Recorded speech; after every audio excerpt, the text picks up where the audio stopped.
Assalamu alaikum wa rahmatullahi wa barakatuhu. Barkanmu da yau. Yau ma dai kaman kullum darasin namu mai matuƙar ƙayatarwa ne inda za mu tattauna akan Computer BIOS. Shin ka taɓa tunani lokacin da ka kunna kwamfutanka kafin operating system ɗinka ya fara aiki, shin me ke faruwa? A nan BIOS yake zuwa domin ya taka nasa muhimmiyar rawa. Insha Allah a wannan bidiyon za mu warware sannan mu yi bayanin menene Computer BIOS sannan wani irin aiki yake mana a jikin kwamfuta. Bara mu fara.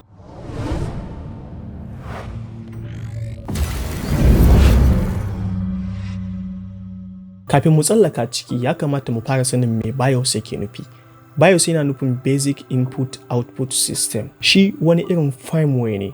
In aka ce firmware ana nufin wani kalan program karami wanda yana kama da operating system sai dai ba operating system bane. Za mu yi bidiyo na musamman akan menene firmware, amma ga bayanin shi a takaice. Idan muka ɗauki misali TV, printer, remote, dukkaninsu software da ke cikinsu ba operating system bane, ana kiran shi da firmware wanda yana aiki kamar operating system, amma bambancin shi da operating system shine firmware yana handling wani yanki daga cikin hardware ne, shi ko operating system multipurpose ne, shi ke handling din mafi yawa, kusan za a ci gabaki daya hardware na cikin kwamfuta. Shi dai wannan firmware din yana ta'allake ne a jikin wani chip a motherboard wanda yake da haƙƙin sa kowane kalan hardware a kwamfuta ya fara aiki, kuma sannan shi ke loda mana operating system. Kawai ka kaddara BIOS a matsayin gada tsakanin software da kuma hardware. BIOS wani kalan nau'in component ne wanda na daga cikin kalan nau'in components da dole sai da su kwamfutan mu za ta yi aiki. Ana kiran kalan wannan component din da essential components. Ɗaya daga cikin aikin BIOS shine power on safe test, wato gwajin kunnawa na kai da kai wanda ake takaita shi da post. Lokacin da ka danna madannin kunnawa na kwamfutanka, BIOS shi ke fara harbawa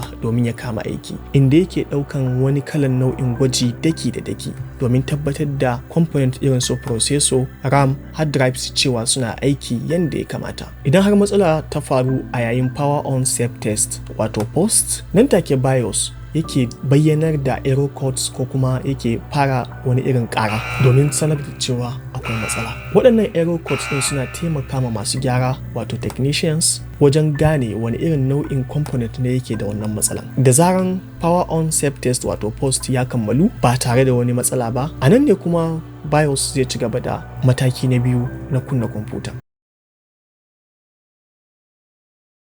Aikin wajibi na gaba ga BIOS shine nemowa da kuma loda mana operating system, wanda yana yin hakan ne ta hanyar nemo wani ɗan ƙaramin yankin software da ake kira da bootloader, wanda wannan bootloader ɗin shi ke da haƙƙin ɗora mana operating system sannan kuma da sanya shi ya fara mana aiki, sannan da ɗaukan dukkanin control ɗin wannan kwamfutan ya ba operating system. Sannan kuma banda kicikicin aikin kunna kwamfuta wato boot process, har ila yau BIOS yana bayas da wani fili da ake kira da setup utility ko kuma BIOS setup. Wannan interface ɗin yana ba mu damar iya saitawa da kuma tsara mabambantan saituka, misali tsarin kunnawa wato boot order, wato wani device muke so ya fara zama a farko, hard drive, USB drive, CD drive da sauransu. Saita kwanan wata, saitin CPU da sauran makamantansu. Za ka iya shiga wannan saitin wato BIOS setup din nan ta hanyar danna wani kalan nau'in key na musamman, wanda kwamfutoci mabambanta suna zuwa da kalan key din da suke so,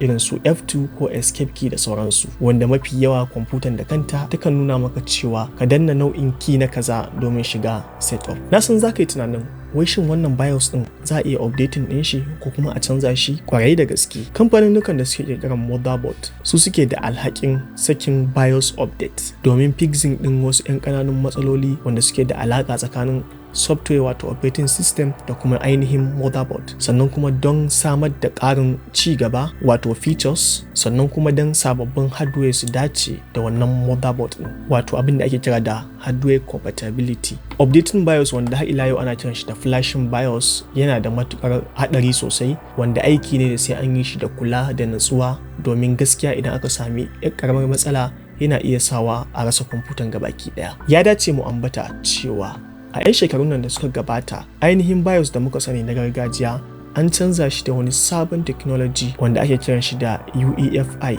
wato Unified Extensible Firmware Interface, inda wannan UEFI din ya zo mana da ƙarin wasu amfaninnika irin su sanya kwamfutan mu ta kunnu cikin sauri, sannan har ila yau interface din setup utility mu iya interacting da shi cikin sauki, sannan kuma ya samar da ƙarin tsaro fiye da tsohon nada. A takaice BIOS shine software na farko da yake fara aiki idan ka kunna kwamfutanka, wanda yake aikin dudduba gabaki ɗayan hardware domin tabbatar da suna aiki, sannan kuma yake loda mana operating system, sannan yake ba mu daman iya saita wasu saiti na musamman. Ba tare da BIOS ba kwamfutanka ba za ta yi aiki ba kwata-kwata kamar da yadda muka sani. A nan muka zo ƙarshen bidiyon. Muna fatan ka samu wannan bidiyo mai matuƙar amfani, sannan kuma ka samu ilimi da ƙaruwa game da BIOS. Idan har kana da tambaya ko kuma kana da shawara akan bidiyon da zai zo mana nan gaba, za ka iya sanar da mu a comment section. Sannan kada mu manta da following, liking da subscribing har da sharing. Ku biyo mu a bidiyo na gaba domin samun content na technology irin waɗannan. Mun gode, sai mun haɗu a bidiyo na gaba.